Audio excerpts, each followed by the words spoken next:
fighting with around the playoff spots. Gambit and Rocket. And Rocket we actually 2-0 against in wins, so if we end even score with them, we will be above them, which is very convenient for us. And the same thing with Gambit. If we actually win against them, then we'll be 2-0 against them too. And that is very good for our playoff chances, or at least getting 7th. So from 7th and up, if we win against Gambit, is actually very realistic.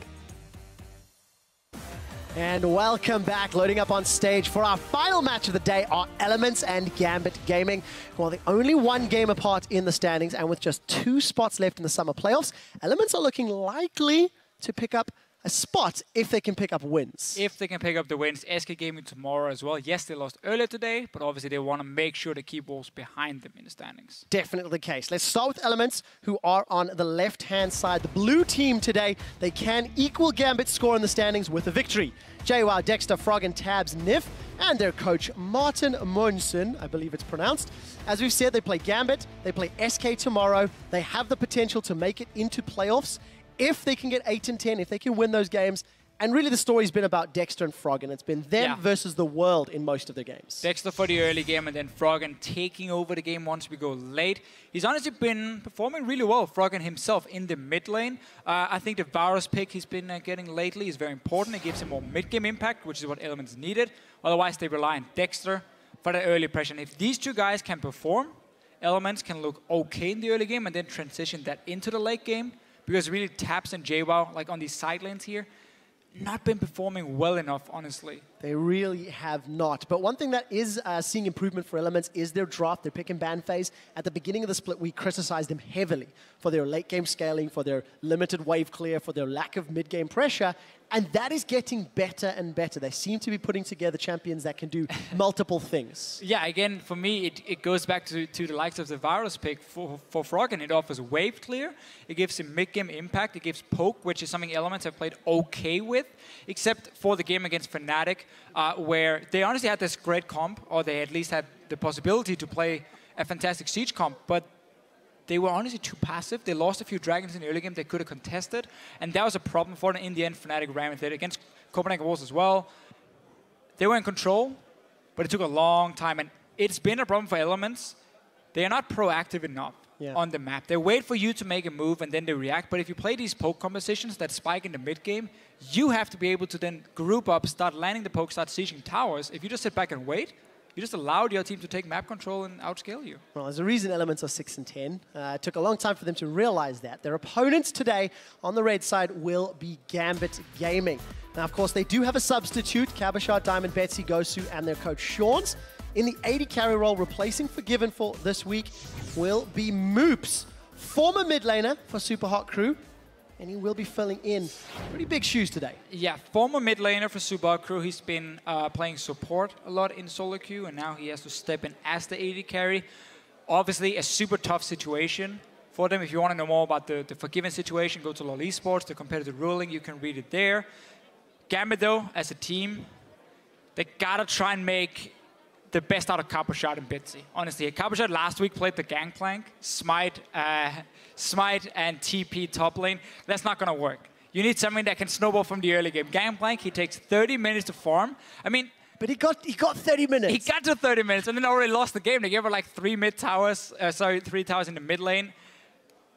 I guess he was aiming to maybe find a new AP top laner so you can open up, because Betsy likes to play Jace a lot in the mid lane, but too slow scaling for competitive play. You just get punished too hard. Okay, so let's not focus on the GP. Talk a little bit more about Diamond Prox and about Kabashard, because despite the substitution, Gambit were a team that won when Cabo got ahead. Yeah. Very rarely was it directly Forgiven's fault. It is because of picks, because of meta, because of yada, yada, yada. But as it stands, a lot of it rests on this man's shoulders. Almost everything. And they're going to have to do that again. Gambit are still very close to playoffs. Their current record of 7 wins, 9 losses. If they pick up a win today and they push Elements down, that's one less threat to worry about. And Rocket obviously lost today as well. Which as the Giants as well. Giants as well. So the teams around Gambit have lost. Obviously, that's also benefiting Elements, who's trying to catch up to these teams here. So this game is just super important for playoffs, and also for us to see how can Gambit play now without obviously Forgiven as the AD carry, because going to pick and ban phase, if you are on the side of Elements, you will expect them to try and get a carry for Capo shot. And maybe you can try and ban it out. We know his Fizz has been fantastic in that top lane. Yeah. Aim for that one if you are Elements, and then just try and play around him with Dexter and JWoww to maybe try and shut him down. So, what decision will these teams make? We'll talk more about the playoff prospects as we get into game. But one thing I want to highlight with regards to the AD carry matchup is Tabs, statistically, has been one of the worst at CSing all split long. Traditionally down 9 CS at 10 minutes and 15 at 20. We'll see if Moops will be able to get a little bit of freedom in that lane. The Fizz is removed from Cabashot, as you mentioned, as is Nidalee from Diamond, Yeah. TF and Rise from Elements. And this Nidalee is such a key ban because Diamond is very good at getting this pressure towards the top lane for Cabashot, and Nidalee is one of the greatest early junglers at applying that pressure here. Her dual potential is insane with the Runeglaive buffs, so it's a very smart and needed ban for Elements. The first two bans are straight towards what was going to be a 2v2 in top lane between Capo, Diamond, and of course JWoww and Dexter. Rek'Sai is still open if he wants that one on the side of Elements here to shut down some of that early pressure, but also Rumble is there, which has been such a key pick in this meta. Whenever he's not banned, we often see him taking first rotation. And of course, with a different AD carry, maybe Moops plays Kalista. Forgiven didn't, and it wasn't something we saw out of him. Moops, of course, is playing support at the moment in solo queue as his main. We're to believe he also plays Annie mid. It's irrelevant to say now, but it is a fact. And of course, with that Sivir locked in for Tabs, the team utility is there. So even if Tabs falls behind in lane, he will bring power to team fights in mid-game later. Here's the Varus to deny that from Froggen. Yeah, I think the Varus pick is needed, even though you don't always want to show it in the first rotation. You don't want to give people a chance to build comms around it. He's very safe in lane. He can farm against almost everything because these assassins are not in the meta. So I feel like Gambit had to take it away, seeing as they didn't ban it. But obviously giving away Sivir is just such a problem in Europe. I mean, we value that champion so high. Didn't even talk about it because you're expecting it to be banned. And also Elements will be able to take that Rumble pick we mentioned if they want to keep going for what is considered right now some of the strongest picks in the European meta. Rek'Sai, we mentioned that one as well for the early game. Here's the Rumble. Elements can be very happy with the first few picks. Not too bad. JWoww's Rumble stats, 1-1, 76% kill participation. He'll get his hands on the champion for the third time in summer, and we'll see what work he can do. Gambit, where do they respond? We know that Varus is most likely middle. Safe pick, Corki, something that Forgiven's played an exceptional amount of. And I think this is smart for Moops. Give him a safe AD carry, an AD carry where he relies on poke as well. Got to be able to use skill shots as a former mid laner for himself. This should be a pick that fits him. Also, these poke compositions, as long as you know how to use your power spikes in the mid games and you can ward properly on the flanks, you can play around that fairly effectively, even without, you know, a star AD carry. So I like the pick and ban phase in that case for Gambit. Gragas not really able to match the Rek'Sai early game, but we're talking small changes here for them. Overall, both teams getting very strong compositions. So a lot of very powerful meta picks, as you mentioned, Officio. And for Gambit, despite a different player, putting a champion that fulfills the same role. See what carry Cabashard decides to lock in once Elements have rounded out their team composition. What are we anticipating from Cabo? He's most played as Hecarim. He's played Shen quite a lot recently as well. I mean, he could... Even his Yasuo was terrifying. I believe that was comboed with Gragas, if memory serves correctly. It was. There are different carry picks for him. Question is, does he want a bit of magic damage now that they have the Varus in the mid lane? Don't think necessarily it's 100% needed. Because again, they're aiming to have this massive mid-game power spike with the poke. Shen obviously being banned away from him, as we saw him play last week. Very, very strong pick for him. So I mean, looking at the side of Elements, I love this pick here for them in the mid lane as well. The long-range poke is great to try and even it out with the Varus. And then you're trying to match the power spike in that sense. Obviously for Elements, also the wave clear is going to be needed when we see Gambit start grouping with Corki with Varus. And overall, I mean, great composition from Elements. And this is, of course, a champion that Froggen has played before. Only one game. It was a very convincing victory. He ended up going 5-1-6. No. I'm not believing it. Yeah. That looks a little better. So it is a magic damage top laner. And it is something that Cabashot has also run before in the past. If memory serves, in Spring Split, there was a highlight reel of how well he was playing on this cannon. And Riv lost his mind when we saw it in NA LCS last week too. It has been a strong pick for Cabochard in the past, and it adds some of the magic damage for Gambit. It gives him... Oh, now you're going to tell me why you don't like it. A fairly strong... No. Because the thing is, Kennen's problem was I knew you were... No. Kennen's problem before was that, like, Janna was here and we've been like, oh, you're going to ult my team? No, I'm just going to ult you and shoot you away, and you did nothing in the team fight. Elements doesn't have any hard disengage on their side. They can try and run away with the Sivir ulti. That's about it when it comes to disengaging from a Kennen who's going to TP in, so I quite like it in that case. Also because it will give a fairly strong, at least at level 6 for Gambit, if they want to try and 2v2 top lane and snowball him.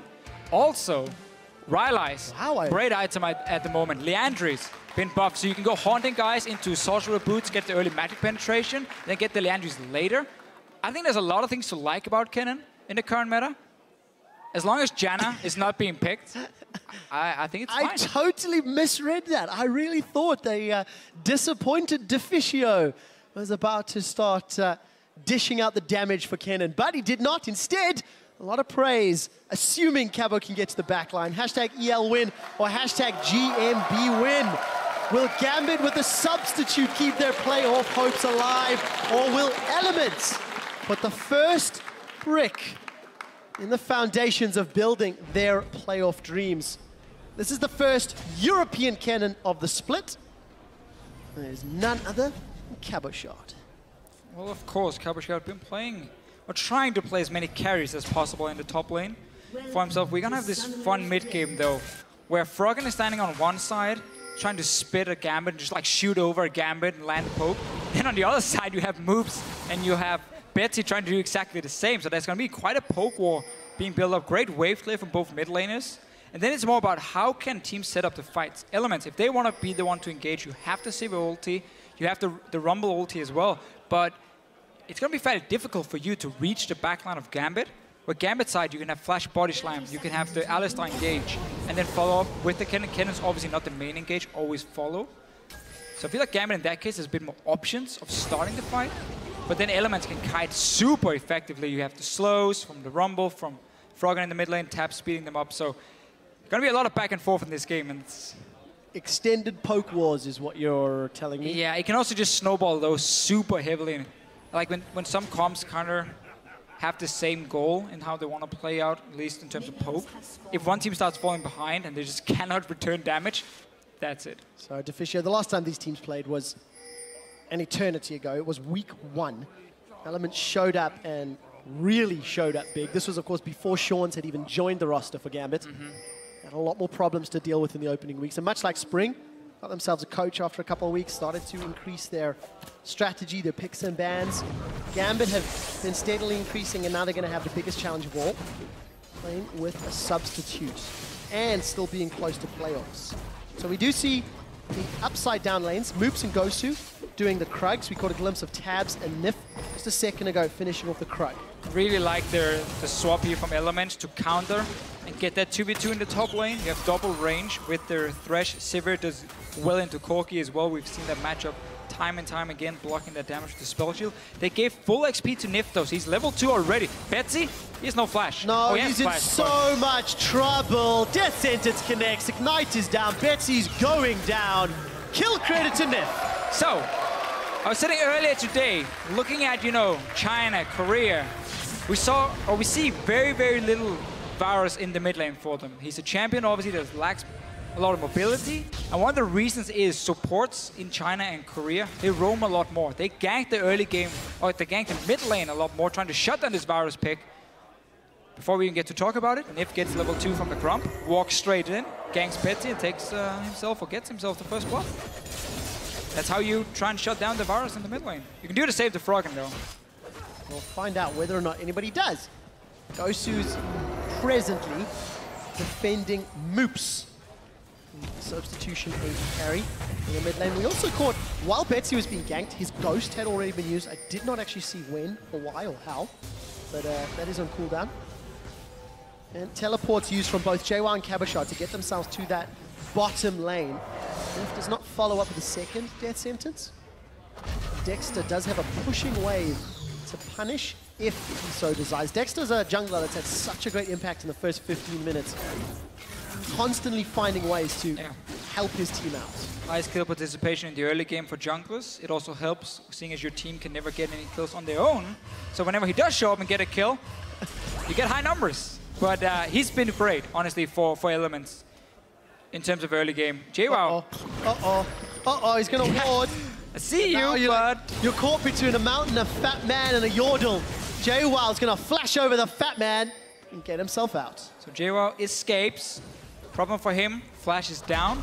Diamond can always return, and you should never be surprised that Diamond is ganking that lane. Ghost Pepper, though, getting hooked in. All right, we did talk about it. Dexter had the option. He's going to get headbutted away. Gosu's just saying, come on, man, I'm trying to farm. Lantern clicked. Defensive Flash. So, Flash is traded. JWoww for Elements side versus top lane Gosu. Funny with both junglers. Almost all split long. Dexter put a lot of focus on ganking for his bottom lane. That's his first gank right here. Diamond is always camping for couple shot. His first gank as well. So predictable pathing in that case. But they do manage to force flashes in both lanes. Should hurt JWoww a little bit more in the bottom lane, especially because whenever he's trying to trade with the cannon who's ranged, he has to use Flame Spitter and start pushing the wave, which means he's gonna overextend, and Diamond should just return down to this lane. He saw the ward being placed. You just time it being, okay, he placed the ward here, I know it's a trinket ward, I know when it's gonna run out. I'm just gonna walk down. JWoww's already pushed up in this wave here. Diamond could just go down and get such an easy kill. Yeah, you can see JWoww's wave is starting to cost him some CS. 16 to 35 on the side of Cabashard. It's at this point that Nif has decided, hey, buddy, I'm going to come try help you out. I'm going to bring Dexter as well. So Lantern gank is a possibility if Diamond were to show. But Diamond is not on this bottom half of the map. So I know that Elements are trying to save JWoww, allow him to farm by sending backup. But AD carry-wise, you want the Cork into solo farm, not the Sivir. Wave is pushing back down, so they're reading the minion wave, saying Cabashard is going to overextend. Hooked in. Cabashard is overextending. There is still a flash available. Flame Spitter is out. There comes Dexter. Dexter tunnels forward. He gets the knock-up. The Flame Spitter and the Furious Bite get the kill for Elements. So instead of Diamond returning to the bottom lane, Elements said, okay, now the wave is pushing back towards JWoww. Just play passive. We're going to set up an easy gank. Taps on the Civic and just try and farm in the top lane as well. Ghost of Paper not level 6 to set up an easy dive. So Elements, good little response to saying we're losing in that one-on-one. What can we do to help JWoww at this point? And it works, very importantly. Elements, proactive in the early game is not a sentence we've said particularly often. No. And Dexter held onto his flash and secured Cabos as well. So and very good play. Support roaming from Nif. What is happening? I mean, what's going on? It feels like the team is learning to fish out. Gank in the mid lane, roams down bottom lane, reach the minion wave to help. Hooks in moves as well. Will escape. But Nif with some very good moves in the early game. Also why we see teams really like Sivir so much. I mean, you can just leave her on her own. She can wave clear, even in the early levels. It's a great play from Nif, getting the early kills for Elements. And Elements will need all the kills they can get. With the fact that Giants lost earlier today, with the fact that Roccat lost earlier today, Elements' hopes of making playoffs are getting better and better. For Elements, their destiny is a little bit in their own hands if they can pick up some victories. They've got themselves a 1,000 gold lead. Nif is continually roaming, clearing out vision now. Has those Moby boots, has for a little while. May look for even more. So I get he's getting the Moby boots because, again, he has been roaming for ganks. I do really prefer early Sidestone, though, because I think the deep vision you can set up is so much more valuable. But obviously, because he's been making these Moby boots work with the roam to the bottom lane, there's obviously a reason behind it for Nif. I also really want to see what Froggen in this mid lane is going to build now that... I'm glad you say that, Division, because we've not looked at mid lane at all. It's, well, wave clang. It's a fantastic farm fest. You can see the practical side. But it's a farm fest that Froggen is winning. That's something that is happening a lot. Froggen always farms well and always has a big impact. Last week his Varus roams are good. Slightly more difficult to do with the Cogmore. Sure. But you can still roam and still pick up some poke kills with the amount of damage your side lanes have. And that's the thing now with the new AP items, it's still hit level 11, get the rank 2 ulti. Yeah, it's still Luden's Echo. The 10% movement speed is very, very important for you when it comes to continuing landing this ulti here. Moving around, obviously the early spike you get from it. And then I just wonder if we're going to see the Leandry's Rylai's build for him, because you don't really need Death Cap. You don't have that insane AP scalings and the Leandry's death cap together, so the Leandry's and Rylai's, when you proc that double damage from the passive of Leandry's with the slow, it's just insane amount of poke. And when you play poke, people have to remember it's not necessarily about the kills, it's about poking someone down, forcing him back into base, and then you can then start taking objectives. You don't really need to kill people necessarily. Sending a message with the damage to Fischio. Elements continue to hold on to their lead. They are ahead in CS for their AD carry and mid laner. Slightly behind for JWoww's Rumble. Because of that very early flash and the fact that JWoww lost so much CS to the pushing wave. He does have an assist, of course, thanks to the gank. And there's been no indication that these lanes want to move or no early dragon pressure. So aspect is not something that they're looking for, but with the amount of poke, it's not really a primary concern. Not at the moment. Since both teams are happy saying we're gonna wait for our poke champions here to reach the power spikes, but Diamond had opportunities to go back to the bottom lane. I know I keep talking about it, but like they forced that early flash. We know Rumble is gonna push the lane if he wants to trade with Copper Shot. And it's not been a lane he's returned to before now. He's sitting on that pink ward, but Flash is ready again for JWoww, and he's reading the situation, or he should be at least, expecting. Dexter showing himself mid lane. Betsy's using Ghost, he's been knocked up, Chain of Corruption misses. Froggen's looking for those living artilleries. Prey Seeker connects, but Betsy gets out alive. So Diamond was down bottom lane, he saw Dexter in the mid lane, meaning that JWoww know, okay, my jungler has shown himself on the map, so he's now zero pressure, which means I have to be careful, because Diamond was not in mid to counter gank, so he can either be in top lane or bot lane. Now he's standing on the ward though. Yeah, but so is Dexter. What? No, they're spotted. Dexter's not sure. Oh, Diamond doesn't. And then you punish the red scuttler. Here comes Nip. That's okay. So it's just a flank. He's gonna at least get caught by one of those living artilleries before he decides to back. And of course, this is the point where you'll hear every caster say it's a stacking tier champion who's in a power top. But it's not double tier, true. Oh, not double tier. Well, no Locket yet either. No Locket. I think Locket would benefit Gambit.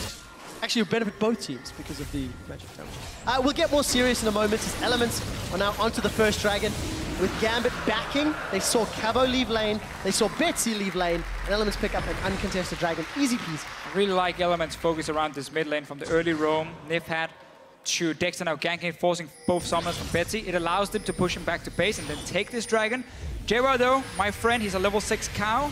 He's not afraid of that tower. And Equalizer had been used despite the overheating JWoww. Cabashard's coming in with a slicing maelstrom, and he gets the kill credit. Gambit secure a very easy kill. Should be able to get this tower at the cost of their own down bottom. So net gain with the kill, still with Gambit. Still with Gambit, so trading towers, Cabashard very importantly got the kill for them. He needs to be a big part of these team fights. We have to watch how he plays in this game. We talked about this early magic penetration, obviously on the cannon. Himself, you still want that hourglass fairly early, and the fact it's cheaper is another little benefit for the cannon. You don't really build the hourglass for the AP, you build it for the active.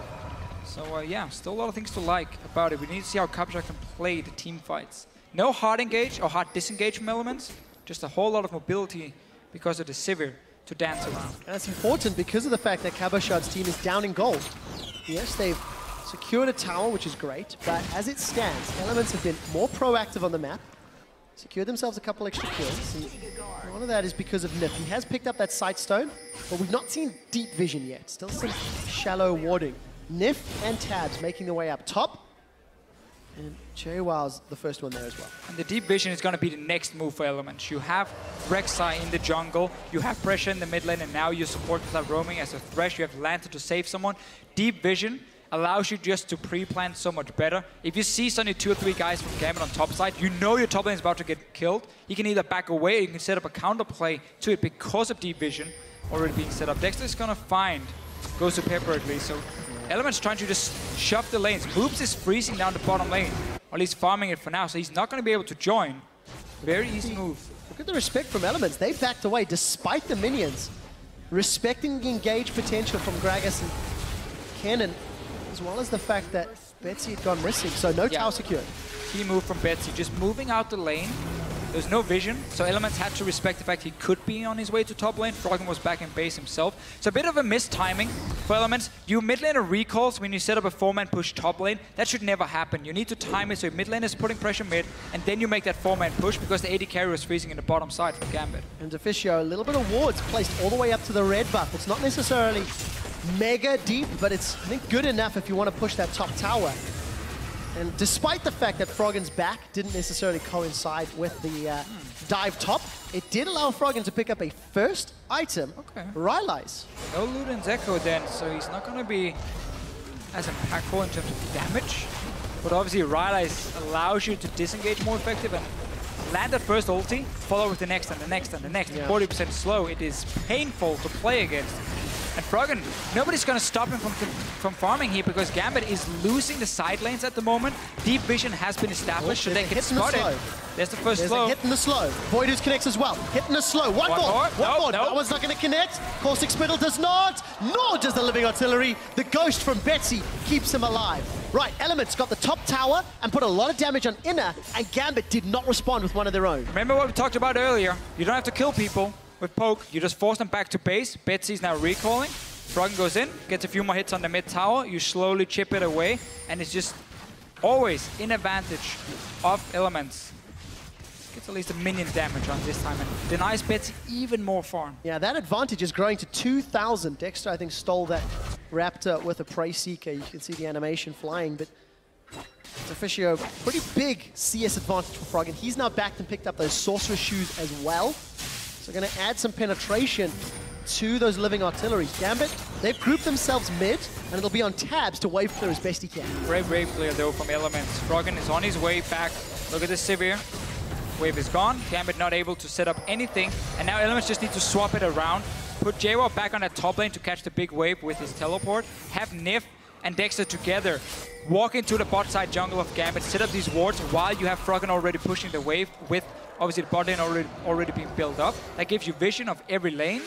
Makes it very safe for you to move in and get up the vision, and then you set up for second dragon, and you just play it slow and steady with your Elements at this point. No reason to take any risk. Don't have to go for any crazy tower dives. Just play the map. Doing exactly that.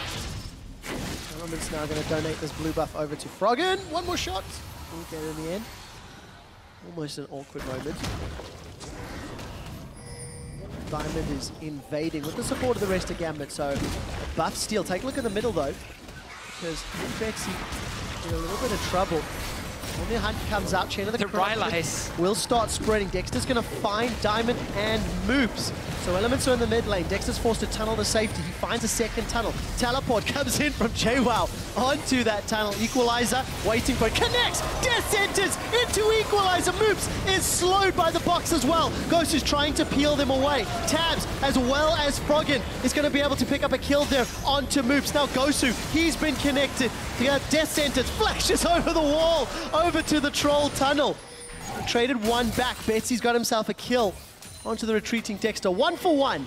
Gambit get out. Looked very risky for Gambit at first. I quite like this setup. They knew Elements were going to take the blue buff, so they invaded and stole a red buff, placed a few wards to try and counter what the play Elements were about to make, see if they could create a pick. But Betsy just keeps taking so much damage. He's no flash. Third one's dodged. He used it before, by the way. We didn't see it because Froggen just kept landing. His ulti is onto him. Ladies and gentlemen, we are going to be playing a mini-game. Once Froggen starts soloing people one-on-one with those Living Artilleries, we will be playing counter. But tower secured for Elements. So there's that poke and the damage you keep talking about, Deficio. Force Betsy away, secure the objective, get the numbers advantage for the next one. Elements got the first dragon. Doesn't look like they're going to start this yet. Looking for the crab. Oh, and with Cabo Shard recalling in the bottom lane, this should be super easy for Elements. 100% safe. Gambit tried to set up a counterplay to the grouping around this dragon from Elements. They did manage to create, they got one kill for it, traded 1 for 1 in the bottom lane tower, so it was something. Still not able to contest the dragon. Elements 2-0 on that one, so they can start playing towards the fight. And I want to see Froggen get that Leandris now, seeing as he's getting the early Rylai's. You just see how annoying it is. Betsy can never charge up his own poke and try and trade it, because he's just taking so many ultis to the face, and once you get hit by one, you know the second one is going to connect as well with the slow, and he's just dancing around all the time. Here's the Mid-game group though from Gambit. Diamond's looking for Froggen. Actually, Gambit decides to back away. We saw JWoww coming from the river. Equalizer is out. Ghostu starts being burned down by that Leandries that he's picked up. Betsy going to connect with the Chain of Corruption. That's going to spread elements up. They picked up a kill onto Froggen, but the Captain Surprise will do a little more. Now JWoww's forced to run away. Cabashot takes a chunk from Tabs, and that's 2 members of Elements down at the cost of only Ghostu Pepper. Gambit now looking for another tower. Elements chase towards Ghostu Pepper, had very few wards. If you look here at the side of the mid lane near the river, there was no ward to spot the flank. Gambit came in with Diamond Blocks and Copper Shot. They got to the back line, one-shot Froggen. That's how Gambit wants to try and reach them every time.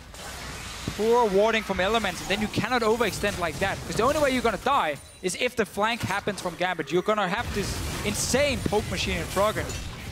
And with the fact that Gambit secured that mid-outer turret and got themselves the kills, the gold is now even. Elements getting a little undone for being a little over-eager in that particular team fight. Big items have been picked up in the last few minutes. Cabo's got his hands on Giant's Belt, so most likely going to go towards Leandries, Rylai's. JWoww, of course, picked himself up Blasting Wand.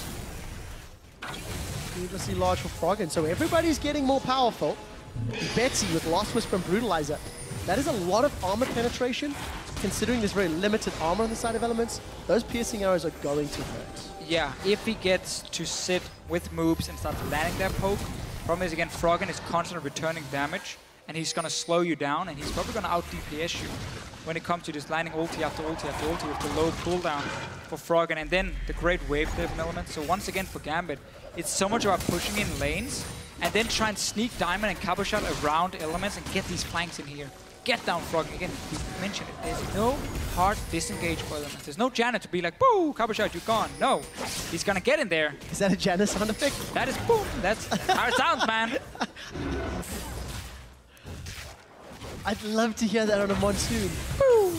Oh, you Knock heard it. everyone away. If we ever change Janna, You'll be the first one? I will be the one to voice her. And I'll be like, boom! I think that is probably the worst idea you've ever had. I think it's a great idea. I can hear chuckles in the audience. Because they know how smart it would be. And they would play Janna because of it. Yeah. Boo! I like it. Everyone's getting on board with this idea. So guys, we did see Froggen's back. He's got himself that Seraph's, Archangels rather. It's 100 mana away from the Seraph's Embrace. Man, why do we have a Janna in this game? Yeah, it's so disappointing. You get everyone hyped up. But in the game, we've seen buffs secured. Elements have got the crab up top. We've seen Gambit pushing out the waves down bottom. And the vision around Baron is being contested. Both Gambit and Elements starting that little jiggle and dance.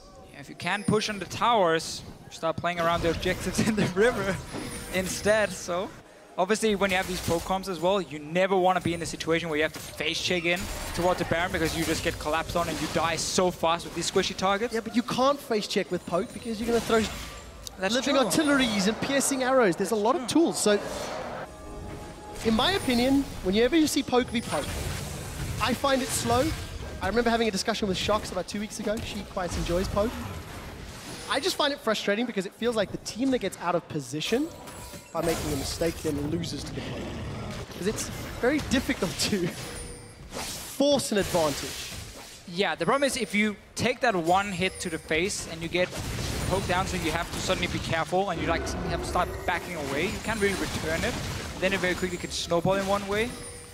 But again, with Froggen being the only poke, but enough on the side of Elements, it's up to him to be the big carry in the late game. He gets even better scaling. Seraph has been changed, buffed a little bit here in terms of the damage, obviously late game.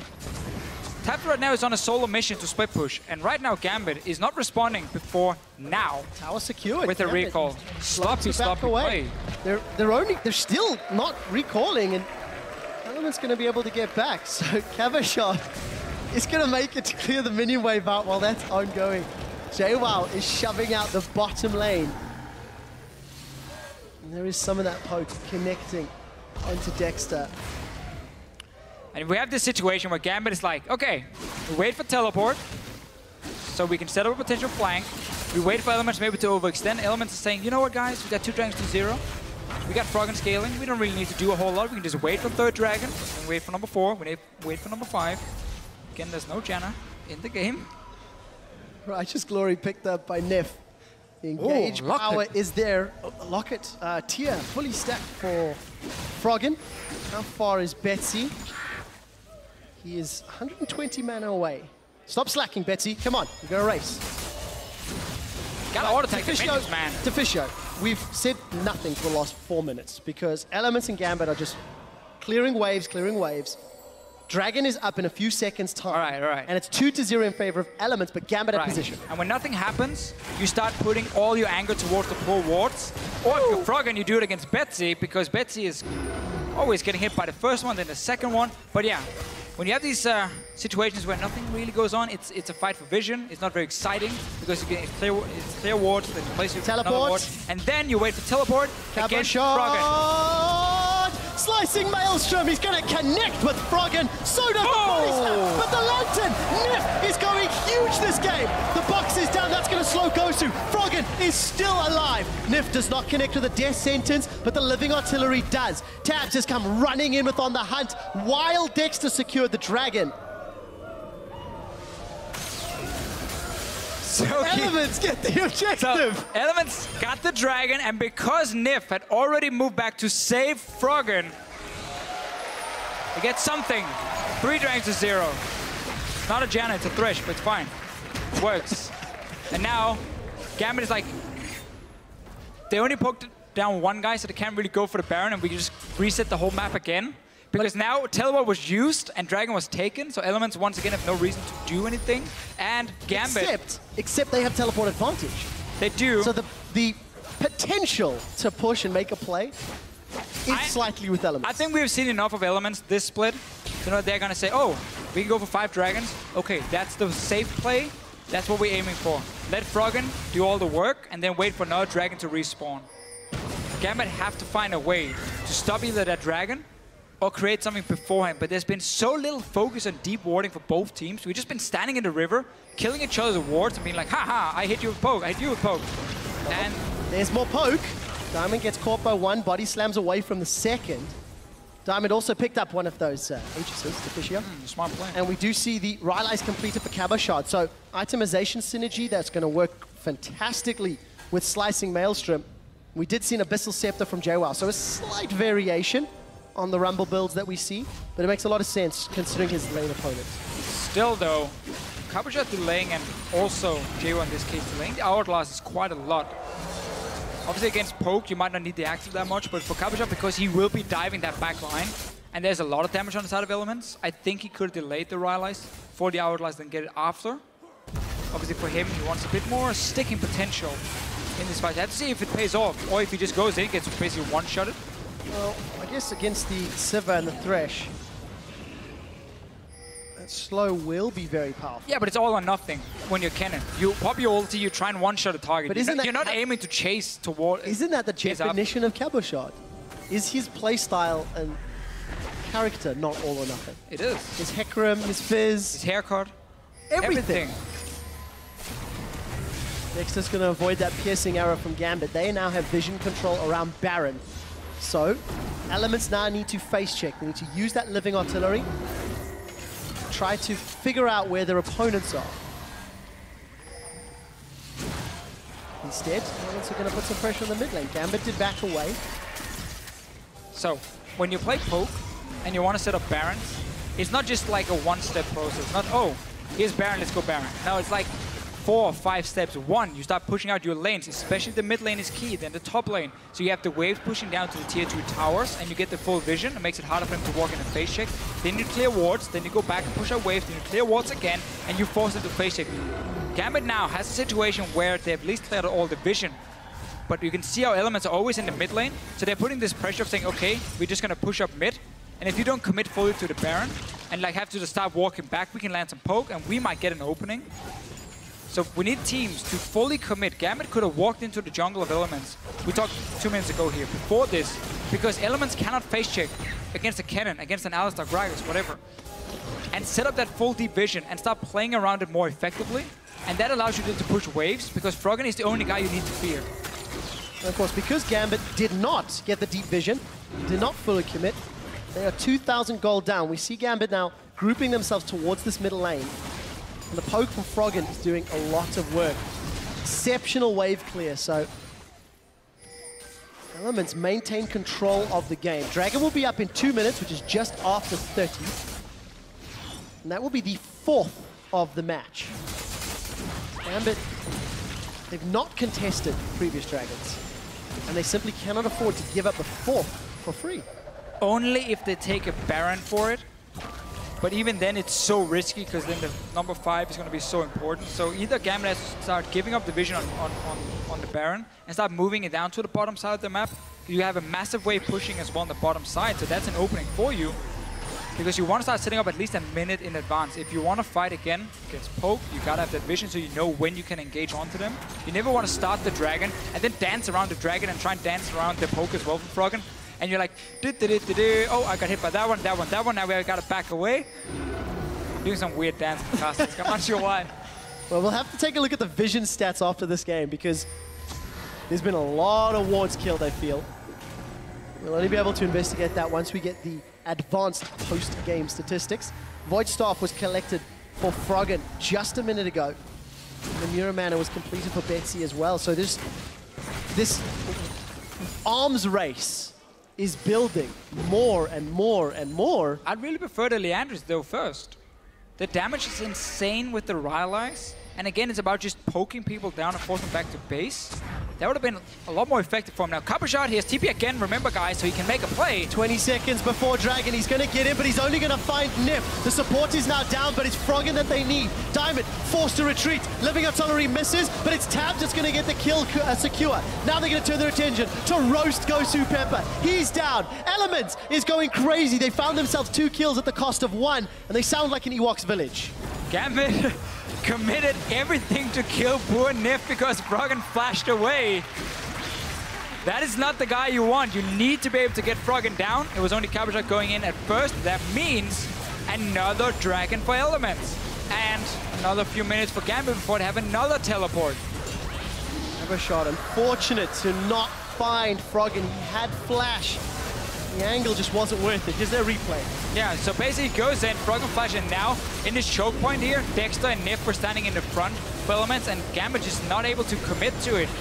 Damage way too much, and then if you don't get down Froggen, gotta go for him, man. Gotta get the Dane, or he will take the game. That rhyme was insane. Elements have extended their gold lead. They're 1 Dragon away from Aspect. And JWoww is a couple hundred gold away from grabbing Zhonya's Hourglass. Going to be very important if a Dragon fight is to break out. And we've just gone full ARAM the last like 15 minutes. We've just been stuck in the mid lane, shooting at each other. Silence has been more about just the minions. Goes to Pepper.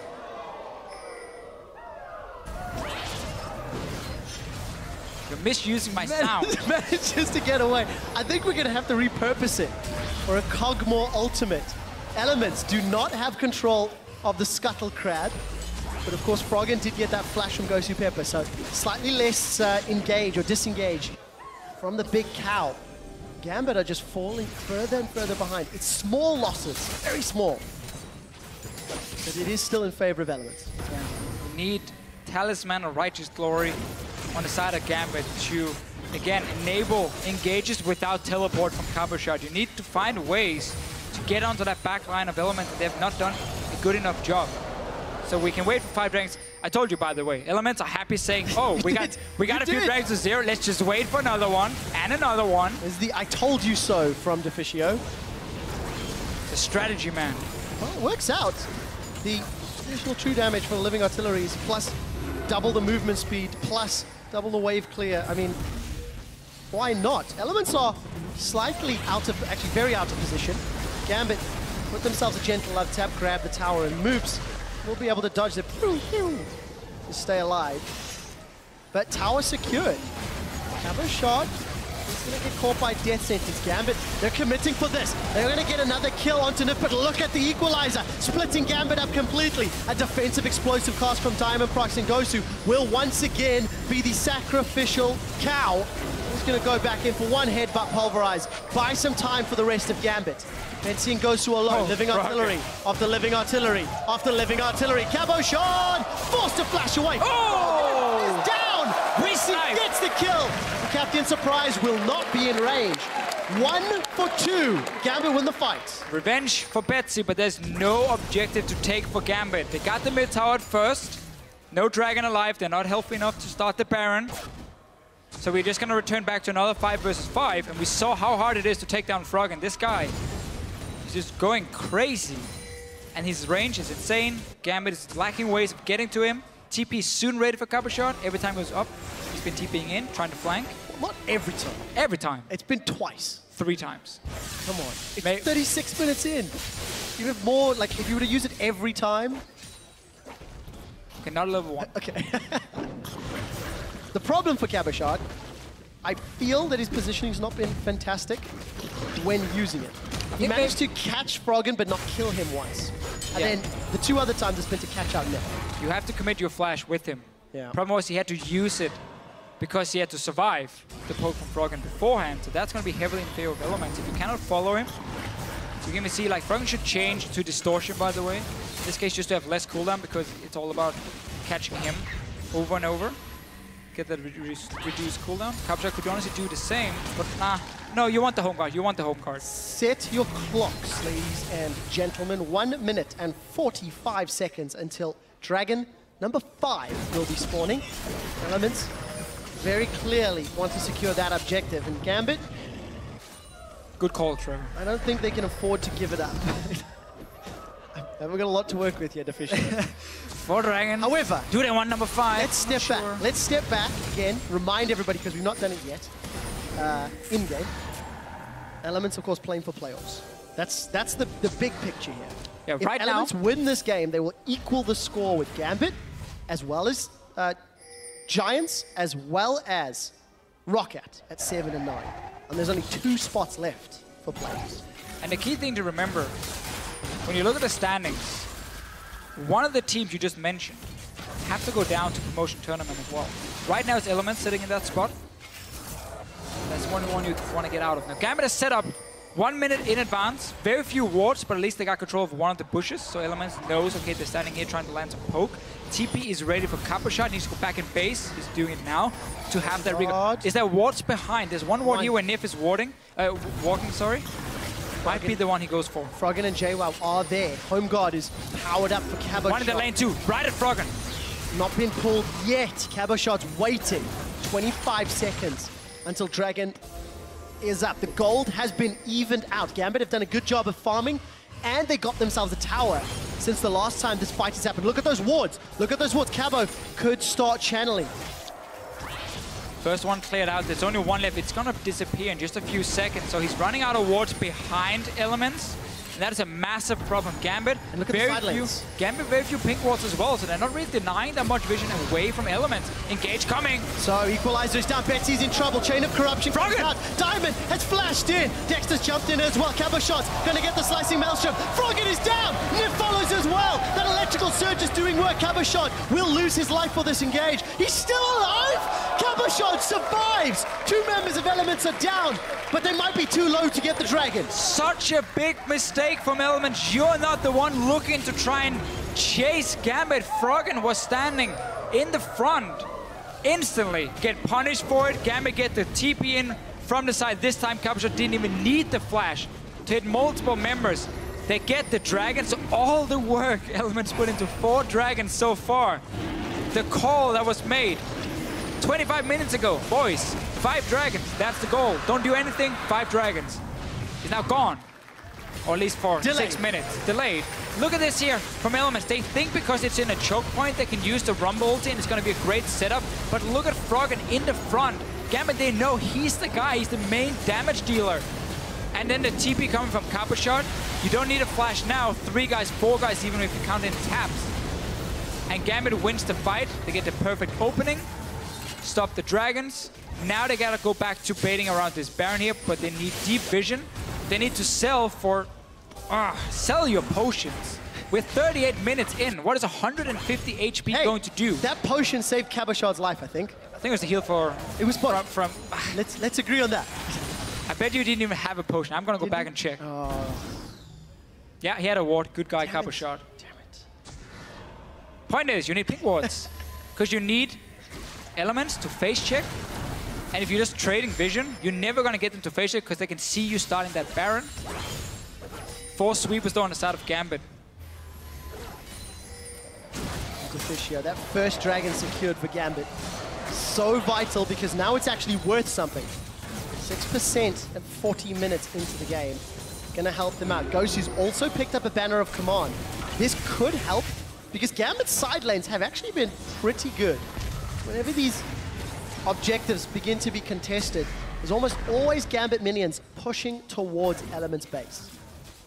And one of those banner-empowered siege minions could do a lot of work. So you just push down the mid lane. You have taps as well in the top wave, the top lane taking that, and you just start the Baron instantly. But Elements are nearby. They're just gonna walk in. That's a flash forward. Kabashard's found 3. Explosive Cask is gonna split Elements up. Dexter's gonna be the first victim here. No, he's not. He's tunneled away. Betsy a little late to the party, and the poke of Living Artillery is coming out. Diamond will be going down. It's Tabs that kills Diamond procs. And all of a sudden, Gambit are now in trouble. Oh! Living Artillery. Oh, Living Artillery. JWoww gets the kill. Deficio, I think you're wrong. The crowd has spoken, and the pew pew sound effect is for a Living Artillery. If you think that's definitely the case, tweet at LLD Sports at home. And there we go. Living Artillery. Following suit, Betsy forced away. Baron will be secured by Elements. After Gambit started the play, started the fight, but lose the objective. But that's the thing. Elements had full vision around it. So walking in, they could see Gambit started. They saw the engage coming in, managed to disengage away at first, and then start landing the poke from Froggen. And just a very simple response.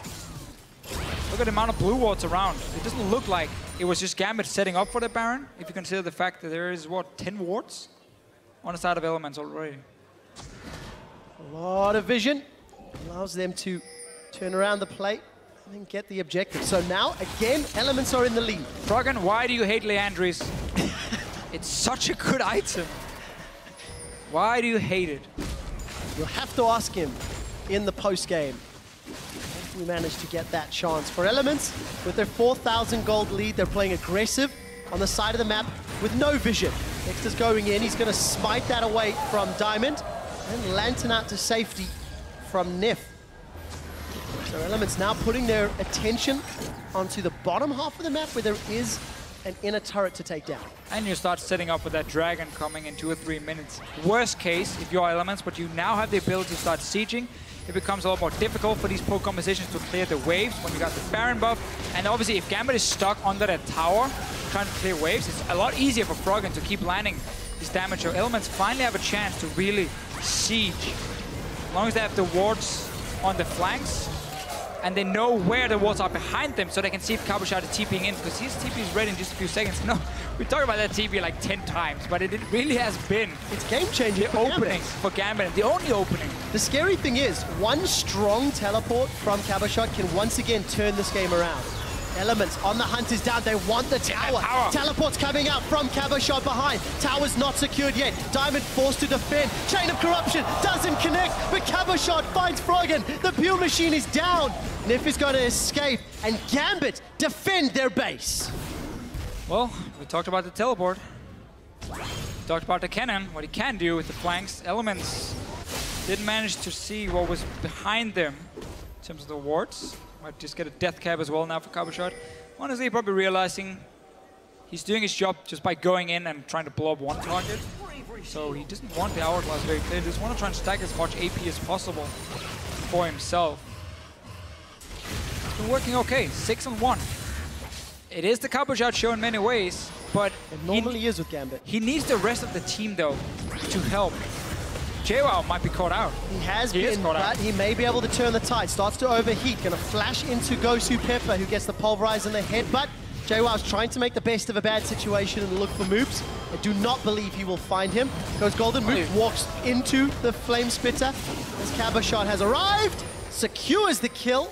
with the electrical surge. So JWoww's down for over a minute. Froggen has only just respawned from the previous team fight. Gambit have a little bit of time, may be able to get the dragon if they rush it. They might have to just dive onto Froggen. He has an insane amount of wave clear. It's only 2 guys from Elements on the bottom side.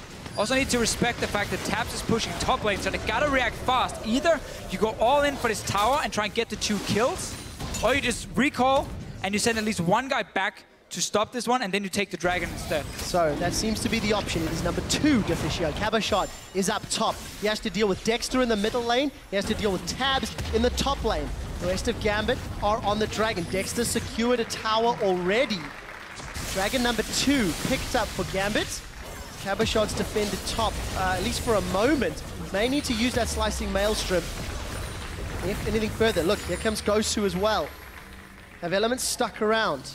Tabs still has on the hunt. It looks like Dexter's going to find support of the rest of Elements. Gosu is way out of dodge, despite the fact that he's found Dexter, forced to use Unbreakable Will.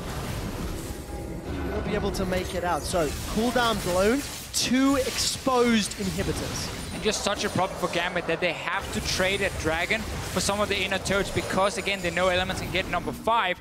So once they got the first kill on JWoww, he basically took such a long time dying and forced moves really low. Gambit should honestly just have instantly said, okay, we just take that dragon and go back to base. They started trying to push, realized they couldn't against Froggen, and then they were stuck in this bad situation where there was no real great call to make.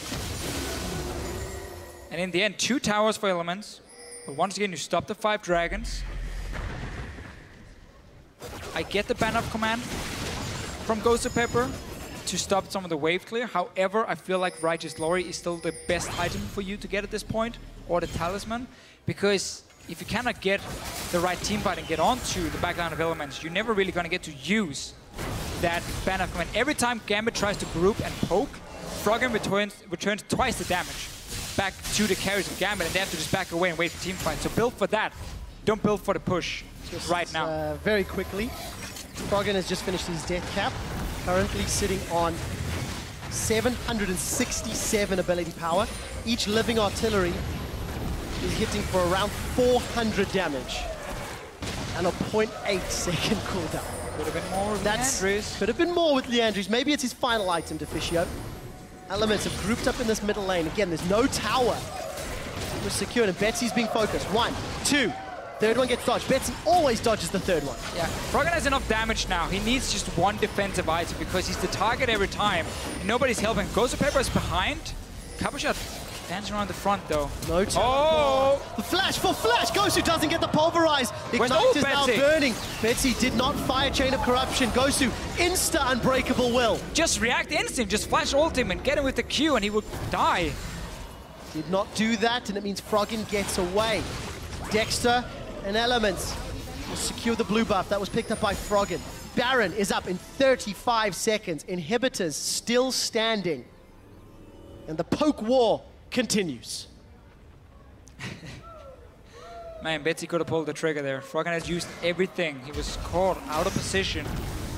Baron is respawning, guys. No team has been able to really set up proper vision around it and then get a perfect Baron. Taking down something we heard in the feature earlier today. Teams are talking about how you need to deny all division first and then you can start taking the Baron. Never risk the 50-50 smite. Deficio. Tell me, Trevor. Being chunked down. Again. See? Third one misses. Fourth one misses. Fifth one misses. Sixth one misses. I love this crowd. You guys are awesome.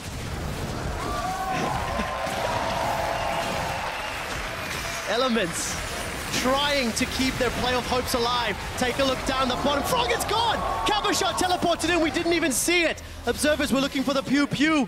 And it's Froggen that's down. Gambit's banner-empowered minions have taken a tower. And Baron is up. And Froggen's down for a minute. Okay, so that's where it's very smart for Ghost of Pepper. Because Elements have been stuck as a team for the last 40 minutes. Banner of Command is going to start their split push on its own.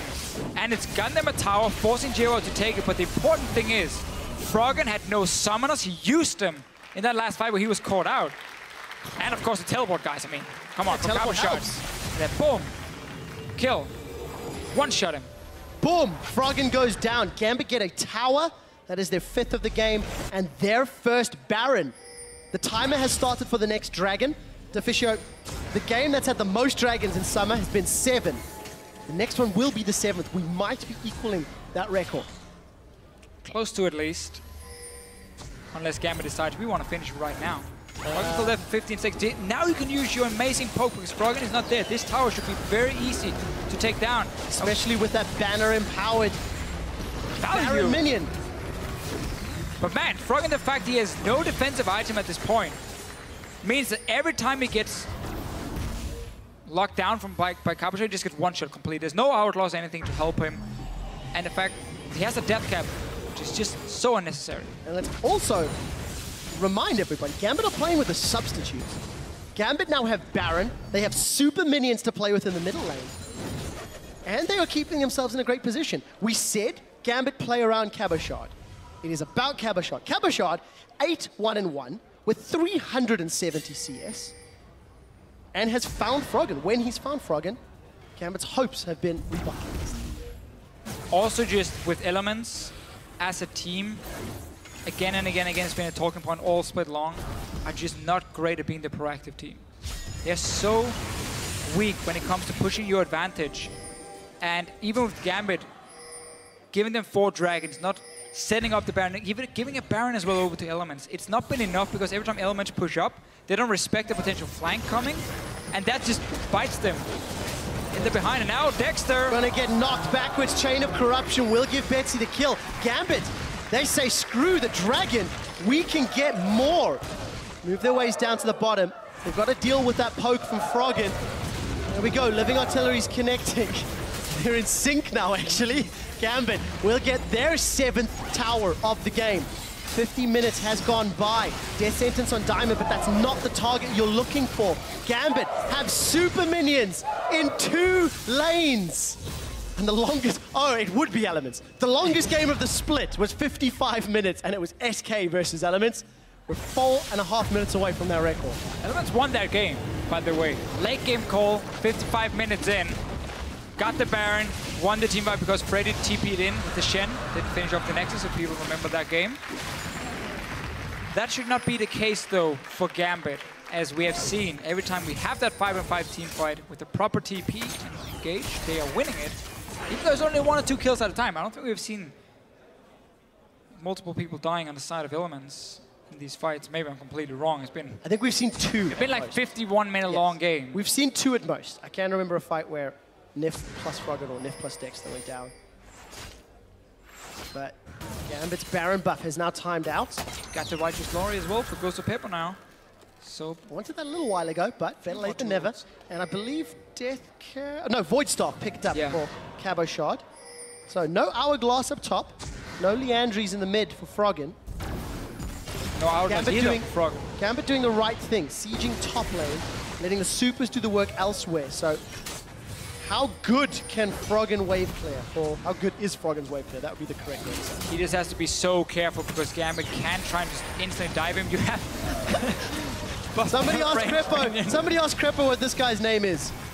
But Gambit gonna secure their 8th tower of the game. Almost uncontested. Froggen, your poke is good, but it is not that good. Take that back. Instantly clears the way for the Voidus. Still, he's taking a bit of damage every time, and someone has to go back and clear the super minion soon. Jero's in the middle, and Gambit continue the siege. You have lifesteal. Just even it out between moves and Betsy. They're doing it right here. Notice how nobody else is hitting the minions. It's high-level strategy. Gets to lifesteal. And you go back. Super minions is down in the bottom here at the Nexus turret. Wait for someone to move down and take it, and then maybe even just look for a dive. Or are we gonna wait for another Baron? Super minions pushing into the base. Baron, banner empowered minion, gonna help secure the Nexus turret. Elements have peeled away, actually gonna leave their own minions to push back. Elements still trying to defend. And it's just this poke be poke. It doesn't look like anybody wants to tower dive Deficio. Although, Diamond is in the base. Playing it safe for now, because you got the super minions anyway. It's out of Gambit. Still behind in gold. Been probably the entire game long, honestly. Yeah, evened it up a little bit, but every time they do, Elements seem to make a play that gets them ahead. It's going to be much more difficult now Look, Caboshot's pushing the wave, Diamond's pushing the wave. The rest of Gambit sieging top. Just waiting for that one opening. Problem is, Elements are not going to move away from this tower. And now, JY is still positioned down here, Froggen with the wave clear, Taps with the wave clear. We might just wait for this Baron here. Gambit will go back and set up, hopefully, vision around it and just take that team fight where Elements is walking blindly in. Big to note that Nif did use that banner of command, Righteous Glory, minute and a half before it'll be available again. 5:13, remember. Some of the changes reverted. Inhibitor spawned middle. Bottom inhibitor will be spawning soon. Living artilleries are connecting. Forces a flash from Betsy. Okay. Baron's up in a minute, as is the longest game of the summer split record. We're gonna break it. Betsy just live stream back again. Froggen still no distortion for himself. We talked about it earlier, how important it can be because of these summoners here, because he is the target every single time. So he's just going all in offensive. And because Betsy got poked down, Gambit is saying, you know what, we're not gonna risk it. And Dexter's instantly, okay, set up a bit of vision. Might be caught out though. Dexter's in a little bit of trouble. Actually, Dexter's in a whole lot of trouble. He's going to try to get away from the explosive cast. Moves, flashes, belts in aggressively. Caboshot will find him. It's going to be a minute-long death timer. Gambit now have a man advantage, and they should be able to secure a Baron unless it gets stolen away. Well, you still got super minions coming in the bottom lane. The jungler is dead. Nothing is going to stop you from taking this Baron. And then the wave clear from Froggen suddenly isn't that effective. And that's what you need, 55 minutes. New record, longest game of the summer split. As Gambit will secure the third Baron of the game. If we are lucky enough to see one more dragon, it will also be the most dragons of any game in the summer split. We can only hope. Breaking records today, man. I'm gonna go back to a little thing I mentioned earlier about how a few weeks ago, Shox and I talked about poke. This is why I find poke interesting. Because properly played poke is not the most exciting. Well, it's not hard engage. It's not, but at the same time, properly played poke can push that advantage you get in the mid game very often and snowball it, and we don't go 55 minutes. Even though it's poke versus poke, I get what you're saying. Gambit are so close to reclaiming the gold lead. It'll be a long time since they've had that. Inhibitor secured in the middle lane. It's been long enough that Dexter has respawned. The problem for Elements, waves seem to be pushing away from them, for Gambit rather, in the top and bottom lane. So Gambit will be happy to get Baron, plus an inhibitor, and they want the record. They are going for Dragon number 8. Get it. Moves the substitute alone. Even building more of my Mortis here, you know? Wasn't it a Corki that also built more of my Mortis last time we saw it? We'll have to verify that. No, we saw the split, I think. We did. We'll double check that in a minute. Against heavy AP poke. 80 minutes, the dream. As Dragon number 8 is secured. The next one is Aspect. Elements get 4 dragons on the bounce.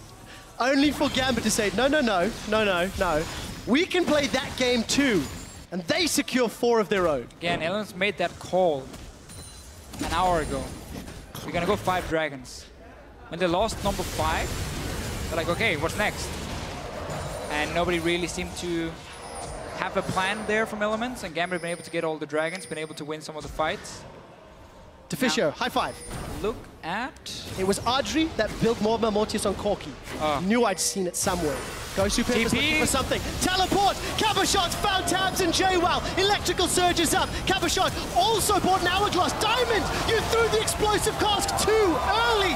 Betsy's found a kill on Froggen before Nif takes him down. That's a double kill for Nif. Death sentence is sprung wide.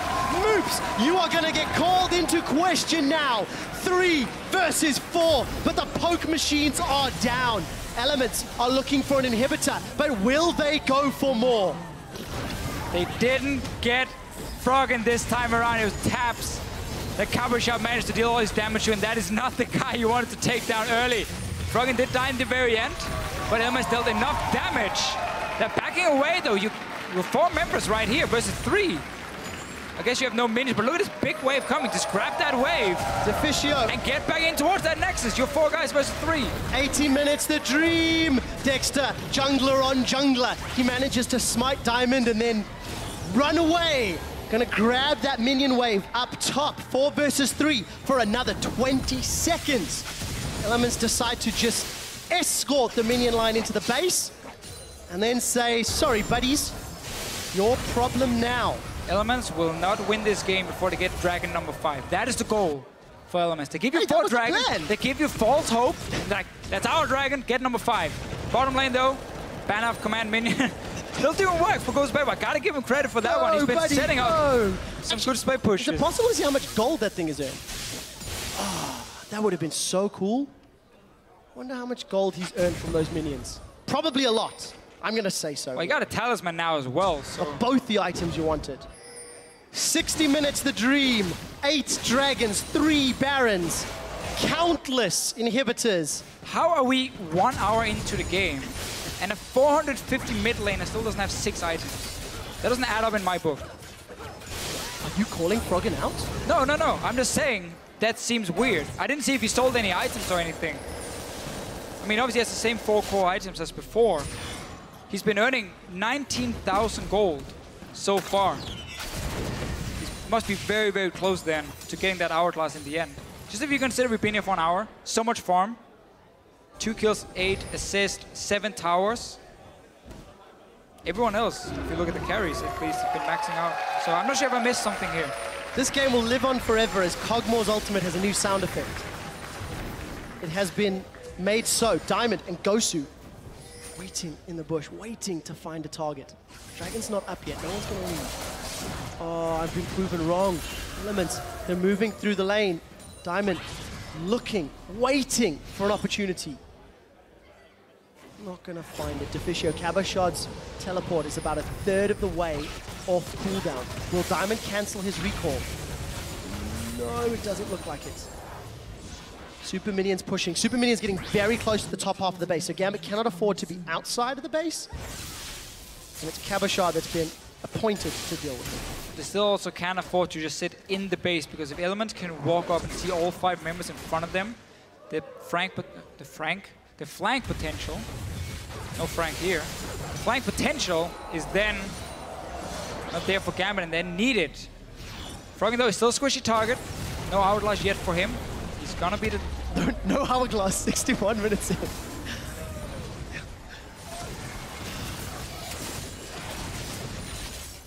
Deficio, Elements are pushing the bottom lane. We're gonna have that big 5-on-5 team fight, but first... But first? Have you heard about Baron? I do. What is the word of Baron? Word of Baron is we need... How many of this game? This will be the 4th. 4? No, this will be the 4th. Okay, and someone needs to get 5 dragon as well, by the way. We're not stopping before someone has 5 dragon. That's how it is. The best thing that would happen would be a team to get 5 dragons and Baron, then lose the game on a bad team fight. Again, this is like back, you know, in school when you were young. And if a long time for me. I'm sure, fair enough. If there were unfair teams, you know, it was in one team's advantage, they got a great start, but then you had to even it out because all the kids had to be happy. So with the 4 dragons first for Elements, they said, you know what? Gambit gets 4 as well, but now it gets serious. Shoot the rocket in, shoot the rocket in. Death sentence connects, Diamond's down! Diamond's down! Elements, they are patient enough to find the kill. Cabashad is looking for an engage. Where is he? Teleport's not available. Gosu Pepper's being roasted, and he gets burned alive. Elements have a 5 versus 3, but they have all of the damage from Gambit to deal with. Well, how is that damage gonna take down Elements? They got the wave pushing in, they got super minions. Cabashad, what can you do now? It's the final countdown, Deficio. Elements are onto another inhibitor. Gambit's engage tools from Gosu and from Diamond are not there, but Cabashad, he's got a flash and a slicing maelstrom. He's going to throw down the hourglass, as does Jaywell. Cabashad will go down. It's Nif that gets the kill. 4, 3, and 7. Betsy is alone. Betsy has to defend. A Nexus turret is down, and at 63 minutes, Elements are taking down the Nexus turrets. Elements are taking down the Nexus, and Elements are keeping their playoff dreams alive, but napping.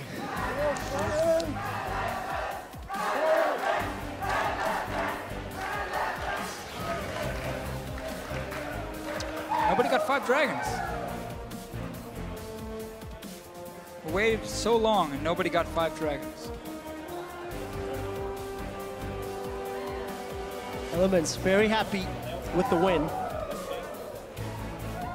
I sincerely hope PTL does a mic check on those sound effects, guys, because these guys are going to have no idea what you were doing. For 45 minutes, they thought a bunch of Ewoks invaded the studio. And you could see the distraught faces on Gambit. Gambit and Elements now share the same score. 7 wins, 9 losses. 7 and 10, sorry, 7 and 10. 7 and 10, of course, Elements. Playing SK tomorrow, Gambit facing H2K.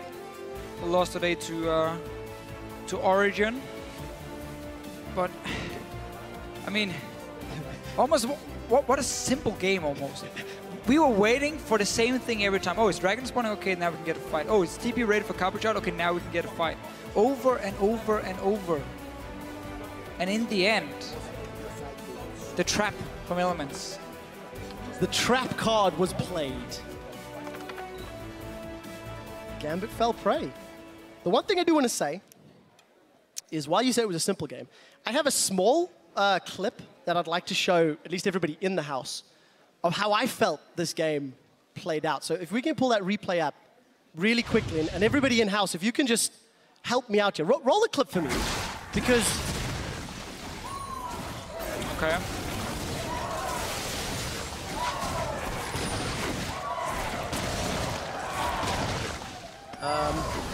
Wait, hold up. There we go. Sorry, I'm not done yet. Could you guys help me out just a little more?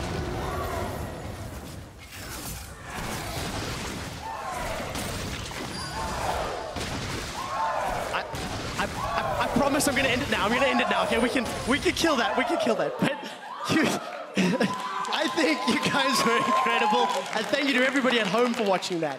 Elements, you can feel how important that game was.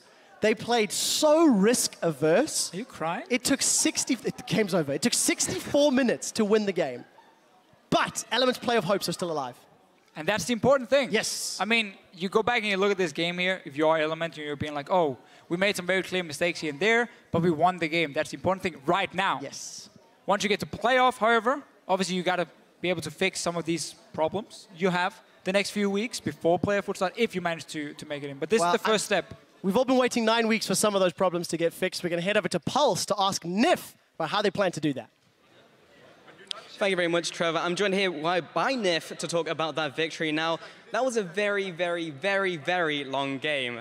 You guys had 4 dragons, and then Gambit had 4 dragons after those 4 dragons. How did you lose the lead, and then how did you get it again at the very end? Well, I think how we got the lead is just I roamed a lot this game, so we got a lot of pickoffs. So that kept us in the game at the early game, but then we made some mistakes in the mid game where we got flanked by Ken. And I think that was just the big story of the game, that we got flanked every 5 minutes. The TP was up, he just TP'd on our back, and we weren't able to deny that, and that made them come back.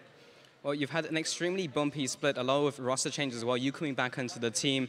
The last time you played a super long game, you also won it against SK. Is that the way you're going to win games from here on out? I hope not. I hope that the game's going to be a bit cleaner. We're still doing a lot of mistakes. Obviously, there's improvement, as you can see. But I would really wish to not play like the old CLGSU. Okay, so now you're tied up with Rocket, Gambit, and Giants. Which of those teams do you think you can outperform as we get into the tiebreakers or potential tiebreakers? I think we can win against all teams. I think only like the top 4 is maybe equal or probably stronger. But I think all against the other teams, I think we have really good chances right now. And tomorrow we play against SK as well. And when we win, then I think we make it to playoffs. Well, best of luck, Nif. Thank you for taking the time to talk to me. We're going to throw it over to the LCS to close out the day. Pew! Thank you so much, Pulse. Hey, buddy, it's all right. We're back. Hey. The game's over. All right. Yeah. Oh, by the way, I want to pick in on what Nif just said. When we win versus SK tomorrow, we'll probably be in playoffs. I don't know how to react to that after that game. I don't know how to react to anything after that game. It was quite peculiar. This is the first time I've seen poke against poke, and I'm like, we're in for a long one, and then we see 4 dragons to none. And I'm so happy, because this game will eventually end. And I was wrong, yet again. And it was, yeah, a bit of a throw fist back and forth, but eventually Elements played to their strengths, which is the ultimate late game, and they won. Yeah, I was so sure that Elements was going to win that after they had 4 Drakes and the Kog'Maw and of course the lead. Like, I just felt it's impossible to lose. And then Coward Shard just takes on the carry pants and like kills Froggen 4 times with the TP, and it's like, wow, Kennen has TP. I wonder what is he going to do, you know? And he just TP'd every time and killed Froggen, and then I was so sure Gambit would win, and then Elements won. Yeah, in terms of like actual analysis for this game, what actually disappointed me in Elements is the lack of flexibility. It's okay, you know, fool me once, fool me twice, you know, the saying goes further, but Elements got fooled 5 times, and they stopped warding their flanks. I mean, this is the only counter Gambit had in their playbook. It wasn't like a variety of plays. It was literally teleport behind them, slicing Maelstrom, press R. That was it. Just flank your wards, ward your flanks, and buy distortion boots in Froggen. The only reason he got home guards is so he could run out of the base quicker every time he died. And so he just buys distortion boots and he just flash of 3 minutes, and then Elements can set up plays. Every time Gambit got a successful play, they bought 5 minutes in the game because Froggen wanted to wait for his flash. That could have been reduced to 3 minutes, and this game could have been sped up exponentially to prevent certain analysts from falling asleep at our desk here. So definitely would have liked to see that a little more. Yeah, I also would have liked to see Michaels on Thresh or whoever. I think it would have helped a lot. Like, sometimes Froggen was even dying with flash up. If you just have that Michaels, Kog'Maw flash out, and then you win. Yeah. Does a game like this really come down to certain item choices? I know we were discussing a bit about Banner of Command and how it ended up putting the waves in the favor of Elements. Both sides use Banner very well eventually. The downside of Banner of Command is that you can't use it on those super minions created when you have an inhibitor down, so then you actually resort to the inferior version when you buff the caster creeps. But yeah, good side wave management with Banner of Command for both these teams, but I definitely agree with Cyanide here. Mikhail's was much more needed later. It's even like, why do you need Righteous Glory? These comms don't really want to run into each other all that much. Righteous Glory has no defensive capabilities in terms of getting Froggen away. I mean, it's harsh, but if Elements do make the tiebreak and they do make playoffs, they will need to learn how to adapt quicker than they did this game, or they'll just get torn apart in the best of 5. Which we have been saying actually for a couple of weeks already. Quick maybe on Gambit, obviously playing with Moops in there, who honestly held his own pretty well, but in a game like this, or... Yeah, there was a tweet online that I was going to steal. Tweet online? Yeah, wow. Somebody said, yes, that's how tweets workshop. That's what I was implying. It's about to make my point as I get interrupted here, but yeah, in the wake of Forgiven not being able to play... Jesus Christ, Chucks. Not being able to play, the void had to be filled by getting 2 AD carries. You know, 1 in the mid lane, 1 in the bot lane. And that's indeed what somebody tweeted. Now my joke is ruined. Thank you very much, Chucks. You quote your own tweets, you quote other people's tweets. At least you gave them credit this time around. Anyway, the playoffs are on the line on our stage, and it all comes down to this week, though. In the Fantasy LCS, your last matchup will also be a little easier if you have Yellow Star in your lineup. He went big as support Trundle today. 19 assists, picking up a total of 32.5 fantasy points. I mean, I didn't think I'd live to see the day that the Trundle support would win the fantasy rankings. No comment at all? Yeah, no comment. Are you salty with me? Nah, he did actually play really well. And this right here, that exchange right at the end of that VOD, was just so good to see that this is what Fnatic does. Whenever somebody makes a mistake, somebody else catches up with them and just like removes that or swipes it clean. And that's what Yellowstar did right here. Had some good roams. Got that early Moby Boots and Sightstone too, and allowed him to snowball. And then at that point, when Yellowstar has Moby Boots and Sightstone, it doesn't matter what champion he's playing. He could be playing Master Yi support, and it will work. He can ward everywhere as long as he gets that vision and the shot calling. And it's so paramount to Fnatic's structure in terms of how they methodically close out the games. The only thing you have to wait for, yeah, perhaps the early game, but they have been experimenting lately. So for playoffs, I imagine it'll be even better. Yeah, and still undefeated there, Fnatic. A ton of stuff happened today, and for a look at the standings and what all of it means for the summer playoffs, we're going to pew it over to Stress and Quickshot. Thank you very much, Sharks. Man, it has been a weird day today. We've had a backdoor, a base race, and our studio's basically turned into a bird cage as well. So with all of the action from today's games on the books, we want to take a look at where the teams stand at the end of the day's action. With only 5 games remaining, the top 4 spots are already locked in for the playoff brackets. They're not going to change at all, but the last 2 spots in playoffs are up for grabs. Elements, Gambit, Giants, and Roccat are all contending. 7 and 10. Sorry, there's there's a Cogmore loot. They are all on the same points right now. Tomorrow's games are going to determine that a whole heap. I actually predicted Elements to make it through. We'll see if they do. What this means for the playoff bracket, 3rd and 4th are locked in. All of these games will be a best of 5. You can see that Fnatic and Origin already into those semi-finals. And that means they will be going to Stockholm, whether they win or lose those semis. And it'll be interesting to see who is going to be playing all the way to the finals. Yeah, and in that finals, the winner of the finals in Stockholm will go straight to the World Championship in later this year, in September, Definitely October. the case. So that'll be the first team to qualify for Worlds. There will be more spots available. The second team to qualify will be through championship points. Now, you get championship points for placing highly in the spring and summer split playoffs. This is where the championship points currently stand from spring. Fnatic obviously winning that one. H2K as well as UOL, one leg ahead of everybody else in terms of qualifying for Worlds. But we need to see how far they can run in the playoff bracket once we get that started in 2 weeks' time. Right, and it's all about the summer split championship points. The two teams you want to keep your eyes on really are H2K and the Unicorns of Love for where they end up at the end of the playoff bracket, because H2K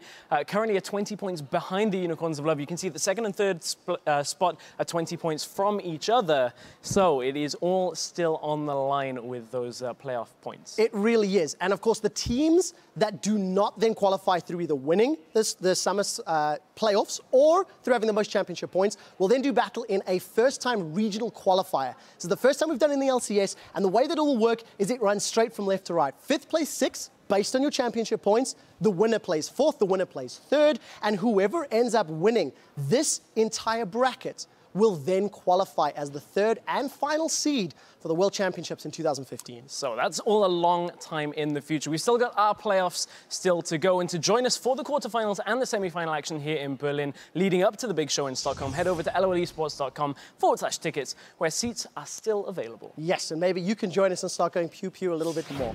There is still a lot to decide here in Europe over the coming weeks, but for now, we're going to head back to you guys to take a look at the final games of the summer split. Thank you so much for that breakdown, guys. Things already got crazy here, and that regional qualifier is something that I'm already really looking forward to. You guys have been in those before, and that the stress is just immense if that's what you have to do to compete to get to Worlds. Yeah, the regional qualifier obviously is a new addition to the to the show rather. But yeah, the playoffs, that's where the stress happens. And then if you perform decently and you get there, that's when everything matters. Everything's on the line. One best of 5 is the difference between making it to Worlds potentially as this Hail Mary type of play, or just dropping out completely. So that's something I'm definitely looking forward to. Dino, do you think some of the crazy plays today were already a result of the playoff stress from some of the teams? No, I don't really think that's the case. But yeah, playoffs for sure, like something I'm really looking forward to. Like, can someone unseat Fnatic? Maybe perhaps Origin win the finals? Can make the giant upset? Like, it's always really exciting to see. Yeah, super exciting. A lot of interesting stuff here, and a lot of interesting stuff still to come tomorrow as well, as the European LCS Summer Split concludes with, well, maybe concludes. We might have some tiebreakers as well, of course. Copenhagen Wolves versus Giant, Gambit versus H2K. What are you guys keeping an eye on? English can be very hard. Yes. SK against Elements for me is the match that I am keeping my eyes on right now, because not only does that open up the potential for a lot of tiebreakers, also SK hasn't been looking that great right now. They really need that win in case the Wolves make an upset happen. At the same time, Elements, they really want to go 2-0 here to keep their chances for playoffs alive. At the same time, though, they were looking sloppy. Yeah, super interesting. We'll see tomorrow. Our coverage begins at 6 p.m. Central European Time, 9 a.m. Pacific, and we could be in for some bonus tiebreaker games, so clear your schedule. And until then, we need to sign off. I'd like to thank Cyanide for sitting on the analyst desk. Thank you so much. And on behalf of us here at the European LCS, thank you for tuning in, and we'll see you back here for the exciting conclusion of the Summer Split tomorrow. And Shocks for tilting me. They are playing to avoid automatic relegation. Copenhagen Wolves need a 2-0 and a little more help for that to happen. Jankos not soaring closer. Baron got stolen! Shook steals the Baron, as well as Dragon number 4. And they may be picking up the win that keeps them alive. Lenny, can you do it? Lenny. Copenhagen Wolves keep their hopes alive. Nexus turret, they've got a member lost already. You're just gonna win this? Might be able to pull it off. Don't stack. Come on! And! Unicorns of Love trampling down the Giants. Yes, they can. should be able to take him down. He's going to flash right into Rain over and get knocked up again. The barrel attempts to push them all back, but not before the support and AD carry are down, looking for even more. And Raiden blown back by Reckless. Now Huni a little low. Candy Panda, he's going to go down as well. Destiny comes out. Fnatic are 1 win away from the perfect season. Fizz behind us. Good job, yeah. Again. Fizz. Kalista. Good job. Nice. Yes! Origin book their tickets to Stockholm. It's going to connect with Froggen. So does Kalista. But the Lantern, Nip is going huge this game. Betsy's found a kill on Froggen before Nip takes him down. That's a double kill for Nip. Elements are keeping their playoff dreams alive.